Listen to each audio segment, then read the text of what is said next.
Hey, ¿qué pasa, cracks? Bienvenidos, bienvenidas un día más a Musicografía. Estaba yo aquí trasteando y pensando en qué vídeos hacer y demás, y sí que es cierto que se me ha venido a la cabeza una cosita, y he pensado, ¿por qué no le digo a ChatGPT que me haga preguntas así a lo loco? Una cosa muy tonta que se me ha ocurrido, pero bueno, he dicho, voy a dejar que me haga preguntas y las contesto aquí con vosotros. Y por supuesto al final del vídeo os voy a decir una cosita que yo creo que os va a interesar a lo mejor incluso más. Bueno, os prometo que no he leído absolutamente nada, así que bueno, vamos allí al lío y ya empezamos a contestarlas. Os las voy a ir leyendo igualmente, aunque las estaréis viendo ahora. Y vamos allá con la primera. ¿Cuál fue el primer disco que compraste y qué significa para ti hoy en día? Pues hace un tiempo hice un artículo cuando todavía estaba en prensa de videojuegos hablando del Sandwich of Destiny de Judas Priest, y que fue el primero que compré realmente. Lo que pasa que sí que es cierto que el segundo fue el Painkiller, y el Painkiller sí que es cierto que bueno, pues lo hilé un poco con el juego, con el FPS, con ese shooter que divide opiniones. Hay gente que le gusta mucho ese shooter, hay gente que no, pero bueno, yo diría que fueron esos dos, y de hecho el Sandwich of Destiny todavía lo tengo y lo tengo en cinta. Wait. Por un momento he dicho, espérate tú, que ahora cojo la lío y no lo encuentro. Pero sí, aquí está. Este es Wings of Destiny. Es original, ¿eh? No os penséis que esto es falso. Ahí tenéis lo que es la prueba del delito. Y bueno, más prueba del delito que esta no hay ninguna. Aquí tenéis la cinta. ¿Vale? Así que esta fue la primera cosa que compré, y la compré en cinta, que ya la cinta por entonces no se llevaba. O sea, ya se llevaba el CD cuando yo empecé a coleccionar cosas, pero aquí está lo primero. Por eso, de hecho, el otro día decía con el vídeo de Ozzy que al fin y al cabo hay bandas antes que Ozzy o que Black Sabbath que me metieron en el heavy, y aquí está la respuesta. Segunda pregunta, ¿qué papel juega el dolor en el metal extremo y por qué crees que conecta tanto contigo o con tu audiencia? Por cierto, son 25 preguntas y luego me va a hacer 5 que son más personales, que es así que es que ni se alcanzan a ver, así que bueno, tenemos para un ratito, pero voy a intentar que esto sea más fluido, ¿no? ¿Qué papel juega el dolor en el metal extremo y por qué crees que conecta tanto contigo con tu audiencia? Bueno, yo creo que depende un poco también de qué tipo de dolor sea, ¿no? Porque es cierto que cuando piensas en el dolor a lo mejor te vas directamente al Depressive Black Metal, ¿no? Ya todo lo que eso conlleva, aunque yo tengo una visión muy como la de mi colega Scott de Happy Days, que sí que es cierto que él dice que el Depressive Black Metal al final está para coger y cambiar un poco lo que es la perspectiva negativa y darte un punto de vista como diciendo, no estás solo, hay alguien más detrás de eso. Pero también hay dolor en el war metal, evidentemente. Hay dolor implícito dentro de algunas letras de que se siente esa fiereza. El dolor dentro del metal extremo juega un papel bastante fundamental precisamente por eso, porque es un canalizador más que más que la propia leitmotiv, ¿no? Es al fin y al cabo un catalizador de lo que es el dolor. ¿Por qué conecta tanto conmigo o con mi audiencia? Bueno, yo busco lo he dicho siempre, en el metal extremo yo busco algo más que al fin y al cabo ese no sé, ese impulso. Busco muchas cosas, busco filosofía dentro del black metal, busco una forma de vida, busco diferentes respuestas, busco un refugio. He dicho siempre que para mí la música es un refugio, al fin y al cabo. Y es algo que no puedo vivir sin ello, como muchos de vosotros seguramente. Luego, dentro del metal extremo, pues evidentemente si nos vamos al thrash, el dolor juega un papel principal dentro de esa fiereza, dentro de esa violencia. En el death metal más o menos igual, lo que pasa que con esos toques gore también. Evidentemente hay muchísimos papeles en los que se juega el dolor dentro de lo que es el metal extremo, pero bueno, estos son algunos de ellos, evidentemente. ¿Sientes que hay discos que solo pueden entenderse si se viven en soledad? ¿Cuál sería uno de ellos? Uf, es complicada esta pregunta porque me doy cuenta de que me está haciendo unas preguntas un poquito extrañas y de que son para divagar, y he dicho que quería hacer un vídeo corto. No me lo está poniendo fácil esto. No creo que sean así, pero sí que hay muchos que, escuchándolos en soledad o en diferentes contextos, en diferentes lugares, entiendes de una manera distinta. Sobre todo los que van más ligados, yo creo, al black metal atmosférico, ¿no? O sea, yo he experimentado lo que es escuchar Summoning en una montaña y es una cosa brutal. O sea, es algo maravilloso. Tengo en mente cuando vaya a Noruega escuchar algunas cosas también, viendo ciertos sitios. Y bueno, yo creo que entenderse si se viven en soledad tampoco, pero sí que toma una aura completamente distinta. Ya digo, sobre todo lo más ligado al black metal atmosférico, como pueden ser bandas como Summoning. ¿Qué opinas del black metal como refugio emocional frente a la vida moderna? Del papel del black metal como refugio emocional frente a la vida moderna. Pues que siempre ha sido una música que ha ido en contra de lo moderno y de lo popular, ¿no? Y precisamente ese es el refugio de la gente que se ha sentido incomprendida de alguna manera u otra. Creo que juega un papel fundamental en ese aspecto y que evidentemente queda más que claro, yo creo, en todos los que escuchamos esta música. Incluso en la gente que empieza a escuchar el black metal entienden perfectamente este punto, ¿no?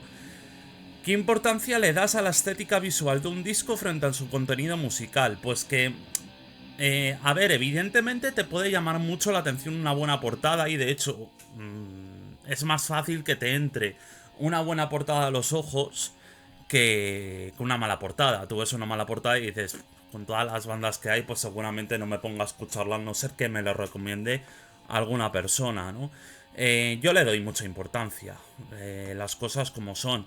Ahora, ¿es todo? No, me he encontrado portadas que son una pasada y luego el disco es una basura. O sea, perfectamente. Esto en el mundo de las demos se da así. Por lo tanto, bueno, es un buen reclamo, es un buen reclamo, pero evidentemente como no hay adentro algo que te llame la atención ni algo que te llene, pues está jodido, claro.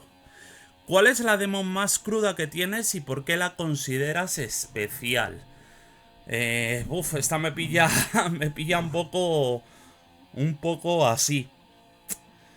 Bueno, una de las tantas, yo diría que una de las que considero muy especial, que la sacó mi amigo Guille de Escafismo Records, la tengo por aquí. Bueno, hay muchas, de hecho ya puedo empezar a enseñar unas cuantas. Es esta de Erugrim, me voy a poner un momentito, me voy a poner la pantalla grande. Esta de Erugrim, que ya la he enseñado alguna vez, bueno, es una edición muy chula, como las que acostumbra hacer Guille en Escafismo Records. El papel así muy do it yourself. Esto es una pasada de demo. O sea, me encanta. La considero especial porque aparte de eso es una demo de la cual hablamos muchísimo. Podría enseñar otra cosa, de hecho, lo que pasa que no sé si la tengo a mano aquí, que creo que no. Que la tengo en la otra estantería. Pero bueno. Luego está también, pues esto de Nox Desperatio, que es una banda de Venezuela, de la cual pues ya hice un vídeo de este colectivo. La considero especial por esa curiosidad que tiene, ¿no? De ser una cinta traída directamente desde allí. Esto está grabado en Caracas, de hecho. Luego también, por ejemplo, este Horrible Muerte, que va sobre todo dentro de lo que es el death metal, aunque hay alguna cosita más que se acerca también a otros estilos, evidentemente. Este Horrible Muerte volumen 2 que viene desde Costa Rica, muy interesante también. Luego pues podemos hablar, por ejemplo, de este otro, y con esto ya voy a parar porque si no me empiezo aquí a hilar cosas y no veas. The Bog, banda de Países Bajos, este Metastasis Day que escuchamos en un Demolition. Y de hecho compramos en un Demolition David de Vertebrae y un servidor las copias y bueno, cuando llegaron pues me gustó mucho lo que son los detalles. Veis ahí que está pintado en cierto modo así interesante. Copia 5 de 13, por cierto, ya está sold out. Esto a saber, a saber luego a cuánto se vende. Y bueno, esto es papel de periódico. Vale. Pero más que papel de periódico, yo creo que está sacado de una Biblia. Pero tampoco lo sé confirmar al 100%. Y también me llama mucho a ese Demolition, ¿no? Así que, bueno, pues estos son algunos. ¿Qué piensas sobre el papel del elitismo dentro de la escena underground? Pues es que esta pregunta es muy relativa, entonces tampoco tampoco tal. Evidentemente, yo pienso que la escena underground es la escena donde más conocimiento se mueve. Esto es totalmente lógico, porque es la gente. Ocurre igual en cualquier tipo de. En cualquier tipo de escena musical, ¿no? O sea, tú te vas al pop y preguntas en el pop sobre el underground del pop, que existirá seguro, y existe de hecho. Y evidentemente pues van a saber mucho más que decirte las cuatro bandas de la radio fórmula, ¿no? Las cuatro bandas mainstream. Pues aquí ocurre exactamente igual. Ahora, creerte mejor que otros por eso, pues la verdad que no. Yo no lo veo de esa manera. ¿Cómo te enfrentas a un disco cuando lo reseñas? ¿Qué escuchas primero? ¿La atmósfera, los riffs, la letra? Bueno, un poco lo que pide el disco. Hay veces que un disco eh, bueno, en cuanto a lo que escuchas primero, quiero decir. Hay veces que te atrapa directamente la atmósfera y no te suelta. Hay veces que escuchas la composición y es una locura. Yo últimamente ya os dije que me estoy acostumbrando mucho a separar los instrumentos y escucharlos uno a uno. Pero la primera escucha, las primeras escuchas evidentemente las doy con cómo es el disco en sí, ¿no? Y la verdad que bueno, casi siempre me suelo guiar por el feeling. Es lo que he dicho que me mueve y eso hace el conjunto de todo, la atmósfera, los riffs, la letra y demás. ¿Cómo me enfrento a un disco cuando lo reseño? Pues hay muchos discos que me piden 7 escuchas y hay discos que me piden 2 y con 2 ya tengo perfectamente lo que quiero decir. O sea, por ir un poco tejiendo cosas, cuando escuché el último de Dark Funeral me bastó 2 escuchas para decir que era una basura. A mí, personalmente, no me gustó. Para el primero de Arbor, o sea, para Elemental Primitivism, perdón, de Arbor, pues lo escuché y fue amor a primera escucha. Con Aquerontas, con el último, me ha pasado igual. Me suceden igual con distintos trabajos. O sea, esto es así. Al final, pues unas reseñas te piden más escuchas y otras te piden menos. Es más, hay muchos discos que a base de escuchas es cuando logras ver el fondo, ¿no?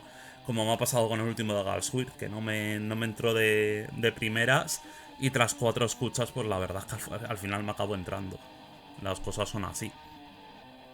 ¿Qué banda o artista te ha influido más a nivel personal más allá de lo musical? Bueno, pues esta pregunta es muy fácil. Rush y Nelbert. O sea, esto no hay, no hay tu tía. Evidentemente mi banda favorita y mi músico favorito. Y probablemente una de esas personas importantísimas en mi vida. A nivel general, a nivel de hablar de lo que ha significado para mí, de todas las enseñanzas que me ha dejado. Y bueno, la muerte que más me dolió sin lugar a dudas en el mundo de la música, yo diría que quitando la familia en general. Fue una muerte que me dejó hecho una puta mierda, o sea, hablando mal y pronto. Y claro, pues es eso. Yo creo que más allá de lo musical, evidentemente me ha influenciado mucho a nivel personal, o sea, me ha hecho ver auténticas cosas que bueno, pues ese carácter de lucha, ¿no? Que tuvo en el PERT, que no tuvo una vida fácil, que tuvo una vida muy complicada. Recordemos que se le muere una hija en un accidente de tráfico y que a los meses fallece su mujer, fallece su perro, que evidentemente los que tengáis mascotas sabéis de lo que estoy hablando, meten a su mejor amigo en la cárcel, o sea, es una auténtica locura. Os recomiendo muchísimo leer Ghost Rider porque ese libro es absolutamente increíble, bro. Esto es una puta pasada. ¿Crees que el metal extremo puede ser una forma de terapia? ¿Cómo lo ha sido para ti? Pues bueno, yo descubrí el metal extremo, como ya he contado un montón de veces, a través de Bathory. Y sí, para mí fue un refugio en una etapa de mierda, o sea, en una etapa muy jodida de mi vida.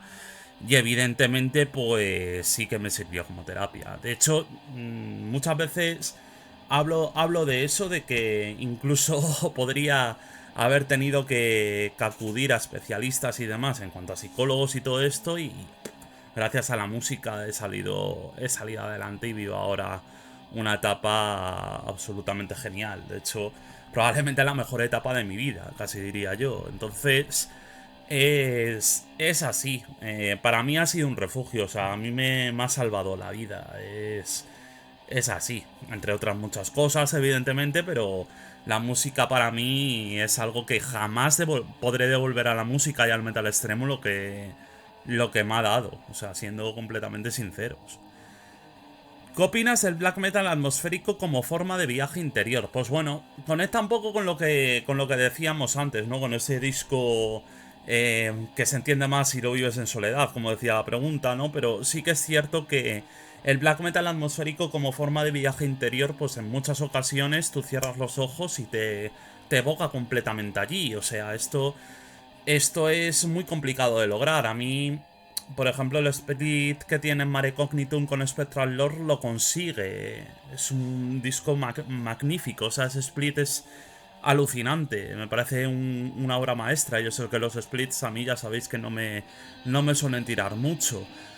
Summoning lo consigue más que de sobra. Hay un montón de bandas que evidentemente consiguen esto y te hacen transportarte a los lugares donde quieren llevarte. Y es algo súper complicado de lograr. Es algo que verdaderamente hay que echarle bemoles y sobre todo conocer muy bien tu obra para coger y decir, vale, perfecto, he conseguido, al menos he intentado conseguir llevar a ciertas personas a ciertos paisajes y yo creo que en eso consiste al final todo esto, ¿no? ¿Qué escena actual por país o sonido crees que está revitalizando el género con más fuerza? Pues siempre digo las dos de siempre. El USBM, que está muy fuerte otra vez y que, bueno, nunca dejó de estarlo, pero vuelve a estar bastante fuerte. Hay bandazas increíbles como Nyx Blade, todos los proyectos de Taurus, Unholy Altar. Hay muchísimas cosas que merecen la pena allí. Y la escena chilena, evidentemente. Dentro de lo que es el black metal, por supuesto. Dentro de lo que es el death metal, pues el death metal americano y el death metal italiano también. El death metal italiano a mí me gusta mucho. Lo he dicho también siempre. ¿Qué opinas de los proyectos unipersonales? ¿Qué tienen que no tengan las bandas? Pues bueno, tienen una dirección única. Tienen una dirección que al final no tienes que discutir con nadie. O sea, es un poco lo que decía Kenaten en uno de los libretos.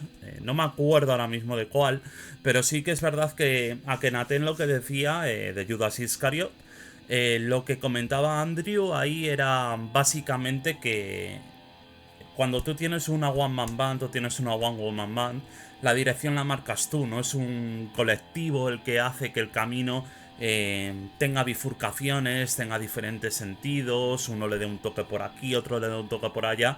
Es un camino plano, es un camino recto. Entonces, esa es principalmente la cosa que tienen las One Man Bands. Y a mí hay proyectos que me gustan mucho unipersonales y hay proyectos que me parecen malísimos. O sea, esto es lo de siempre. Nunca hay un absolutismo, ¿no? ¿Has llorado alguna vez escuchando un disco de metal extremo? ¿Cuál fue? Muchos, muchos. Lo cierto es que sí. En aquella época, tal y como digo, yo tenía una etapa muy chunga. Entonces, para mí, yo he llorado escuchando el primero de Burzum. Esto es literalmente así. Sé que no es un disco que se presta a ello, pero de rabia, absoluta rabia. Em, También, por supuesto, pues escuchando el Suicide Depression de Daylight, eh, también. O sea, ahora cuando los vean en el Black Templar va a ser la hostia porque va a ser rememorar cuando empecé a escucharlo y es un disco que evidentemente me tocó mucho la fibra. Eh, Bathory igual, escuchando diferentes canciones pues también. Hay muchos discos que evidentemente te marcan de alguna manera y no te sueltan. Esto es así. O en conciertos. Ya os dije que, por ejemplo, en el de Low Skid Destroy, que yo sé que hay mucha gente que dice, "Bah, eso no tenía nada que ver con sarcófago". Nunca tuvo nada que ver con sarcófago, sino que simplemente se vende como tal, pero realmente es así. Y escuchar Midnight Queen en directo, pues a mí me trajo muchos recuerdos. O escuchar Satanic Last, es otro. El Inri es otro de esos discos que marca mi adolescencia y a mí se me queda en la cabeza las palabras que tuve con Incubus, con Gerard Minelli, a mí se me quedan en la cabeza ya de por vida. Y son cosas que me voy a guardar aquí, no las voy a exportar de alguna manera, ¿no? ¿Qué opinas de los discos conceptuales en el metal y cuáles consideras imprescindibles? Bueno, pues hay muchísimos y yo siempre que digo, a mí me gustan mucho los discos conceptuales, os he hablado aquí de varios de ellos, y sí que es cierto que siempre que pienso en disco conceptual, pues me voy a la Abigail de King Diamond. Es así, me voy a King Diamond siempre, porque a nivel de disco conceptual, pues es lo que más me ha llenado siempre. Entonces, tiraría por ahí sin lugar a dudas, aunque existan un montón de ellos. No voy a nombrar otra vez a Summoning, pero bueno, podría ser otra opción.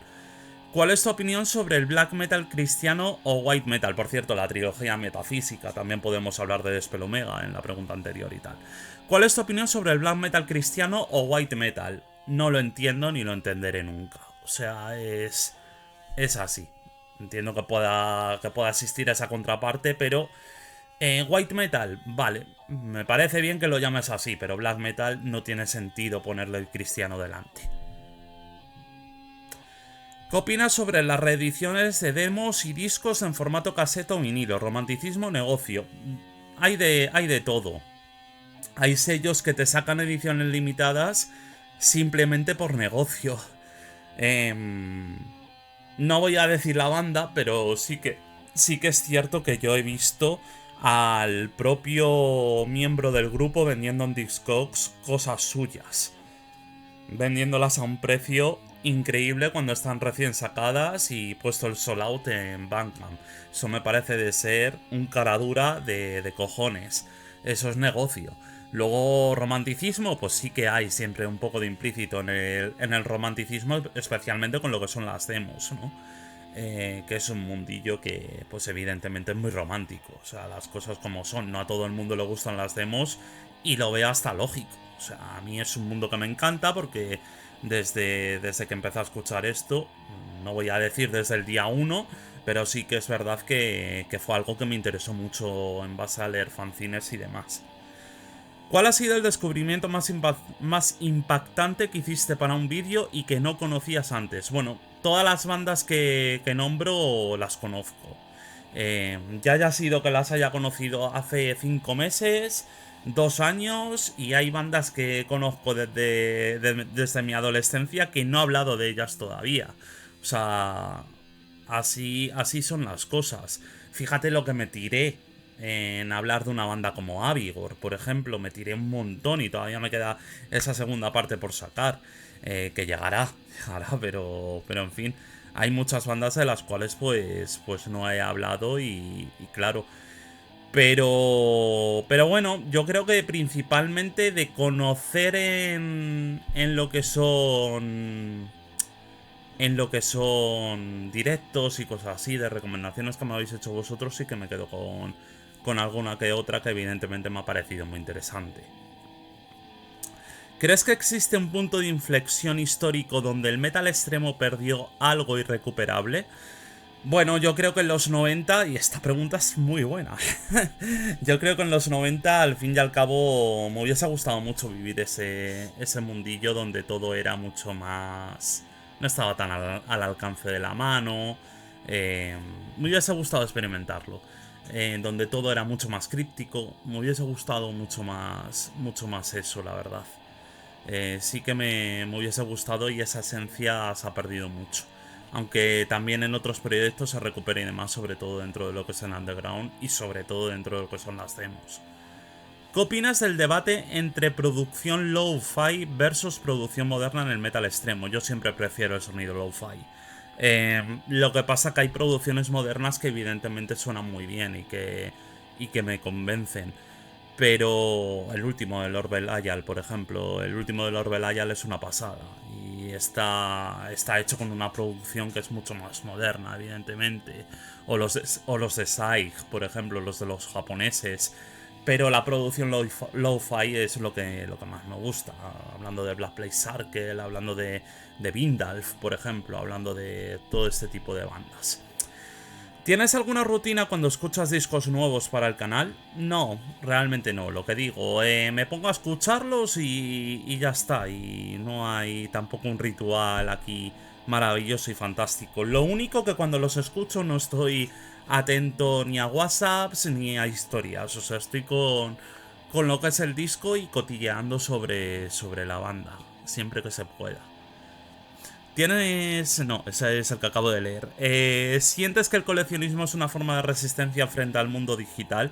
Pues sí, en cierto modo sí. O sea, hay muchos discos que yo no los escucho digitales. Que teniéndolo y si estoy en casa, cojo y me los pongo directamente. Y sobre todo hay con algunos discos que evidentemente pues me pasa que no me sale ponerlo digital ni de coña cuando tengo el disco, el cassette o cuando tengo el vinilo, ¿no? Así que tiro de eso. Bueno, de los CDs ahora mismo no puedo escucharlos porque se me ha jodido el reproductor de CDs. Me voy a tener que comprar uno nuevo, pero bueno, esto es algo que tenemos que subsanar y es una putada porque es lo que más tengo, pero bueno. ¿Qué opinas sobre la teatralidad en el black o el death metal? ¿Suma o resta? Bueno, es que teatralidad como tal, el teatro es la gente que lo imposta, al fin y al cabo, ¿no? Y cuando lo impostas, pues es que yo creo que se nota y salta la legua. Esto es así.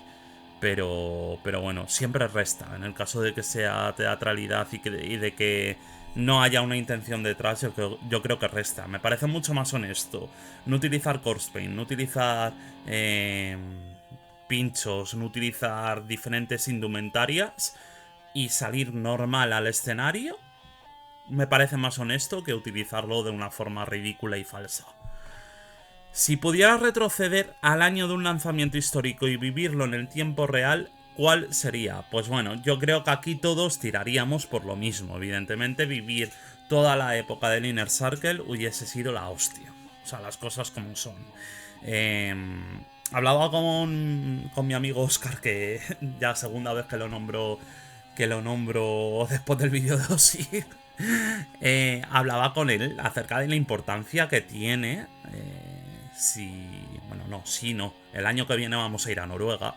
En principio vamos a ir, yo creo que 5 personas, a lo mejor 6. Nosotros dos seguro. Las demás personas, en principio, parece que se van a sumar, pero bueno, habrá que verlo. Y le comentaba perfectamente lo que va a ser escuchar ciertas cosas ahí delante. O sea, yo en Fantof tengo que escuchar el Aske delante de Fantof. Esto es así, tengo muchas cosas pensadas para traeros, que ya veréis, pero bueno, yo creo que eso. 5 preguntas personales para dejarte llevar, se pone intenso. ¿Cuál es tu miedo más íntimo y cómo lo combates? Traicionarme. O sea, yo creo que es lo que más miedo me da en esta vida y muchas veces el subconsciente es un cabrón. Es un cabrón. Y te hace traicionarte sin que tú te des cuenta. Y es peligroso. ¿Cómo lo combato? Pensando todo. Todo lo que hago. Cada movimiento que hago lo pienso. Pero yo creo que traicionarme es el mayor miedo que tengo. O sea, sin lugar a dudas. Y es algo que intento controlar. ¿Te has sentido solo alguna vez haciendo todo esto? ¿Qué haces en esos momentos? Haciendo todo esto en cuanto a qué. Porque claro, no. En mi vida no me he sentido nunca 100% solo. Y eso es una suerte que he tenido. Aunque aunque en algunas épocas sí que haya pensado en que en cierto modo la mente me engañaba para pensar eso, pero luego he definido que no era así. También me ha ayudado mucho a conocerme a mí mismo, eso por otro lado. ¿Qué te hace sentir orgulloso de ti mismo más allá de las métricas y los logros visibles? Pues yo creo que me siento muy orgulloso de ser una persona persistente. De ser una persona que, como se le ponga algo entre ceja y ceja, va a por ello. Pero sí o sí, ya le puede llevar 10 años, 20, 30, pero va a ir a por ello y lo va a conseguir. Soy una persona muy luchadora. Y no lo digo yo, me lo dicen en general. Pero bueno. ¿Qué parte de tu infancia o adolescencia sientes que aún vive dentro de ti cuando hablas de música? Me sucedió, hablando, por cierto, del concierto de The Low Skill Destroy, me sucedió en el concierto que cuando estaba haciendo el retrato a Incubus, cuando estaba haciéndole el retrato a Gerard Minelli, que os lo pondré por aquí para que lo veáis, sí que es cierto que mi cabeza me dijo, joder, el chaval ese de 16 años que se refugiaba en esta música, qué orgulloso estaría. Y hablo mucho con mi yo adolescente, interiormente, ¿no? No lo tengo olvidado, es como que siento ahí una especie de raíz todavía que me une a esas ganas que tenía por esta música y por la música en general y por el metal extremo en particular, ¿no? Eh, bueno, yo creo que con muchas de las cosas que estoy logrando gracias al canal, sobre todo a nivel de fotografía, de hacer sesiones, cuando haga la de Daylight, que ya os lo adelanto, que la haré en el Black Templar, eh, me sentiré igual. El hecho de haber conocido a Alex Oquendo de Masacre y de que ahora sea tan amigo mío, me lleva a ese chaval de 17, 18 años, porque a Masacre sí que los descubrí más tarde, que evidentemente pues escuchaba esa música cuando se interesó sobre todo por el black metal latinoamericano, o sea, por el metal extremo latinoamericano, cuando escuchaba Mortem también. Esto se lo he dicho al propio Fernán muchas veces, que me parece súper bizarro hablar con ellos dos cuando yo era un chaval y los escuchaba, ¿no? Todas esas cosas pues me llevan a hablar mucho con mi yo adolescente y decir, hostia puta, mira dónde estamos, ¿sabes? Yo creo que es algo de la hostia, el cumplir sueños de la adolescencia, sueños que tenías y ver que los has materializado de alguna manera es una barbaridad. Y la última, ¿qué buscas cuando estás en silencio, sin música, sin vídeos, sin distracciones? Pues... normalmente dormirme, porque yo creo que de otra manera no estoy ni en silencio, sin música, sin vídeos, sin distracciones. Es el único momento del día en el cual estoy sin hacer nada. Soy muy hiperactivo en ese sentido y siempre me gusta estar haciendo cosas, ya sea eh, estos vídeos, ya sea investigar para hacer otros vídeos sobre cosas que a lo mejor no conozco tan a fondo, ponerme a escuchar un disco, ponerme a jugar un videojuego, ponerme a ver una película, una serie, tomar unas cervezas con los amigos, salir por ahí, ir al campo, ir a la montaña, cocinar, yo qué sé, todo lo que sea, leer por supuesto filosofía, leer en general. Todas estas cosas siempre requieren distracción al fin y al cabo y bueno, pues el único momento que cuadra ahí es cuando duermo. Así que eso. Y bueno, espero que os haya gustado este vídeo. La verdad es que se me ha ocurrido así un poco de rebote. Estaba pensando justamente en cómo podría enfocarlo. Y lo que os he dicho al principio, evidentemente, aquí tiene que haber algo. Así que me ponéis ahí en la caja de comentarios y dais like, por supuesto, al vídeo, suscribís y esas cositas, que siempre apoyaréis un montón. me ponéis preguntas, porque esto se va a convertir en una sección. Sé que llevo muchos intentos fracasando esto, pero de verdad que creo que podría molar. Se va a convertir en una sección. Vamos a ir explorando ahí cositas. Necesito, eso sí, que sean como habéis visto aquí. Voy a coger 20 preguntas y 5 que sean de carácter personal, que no tengan que ver con música o que si tienen que ver que se unan un poquito, pero quiero que sean 20 y 5, ¿vale? Para que haya ahí un poquito de tal. Ponéis una pregunta de cada cosa, o varias, las que queráis, y ya nosotros vamos decidiendo. Nos vemos en el siguiente vídeo. No os olvidéis de poner ahí en la caja de comentarios lo que son las preguntas y demás, de dar like al vídeo y de suscribiros para más contenido. ¡Adiós!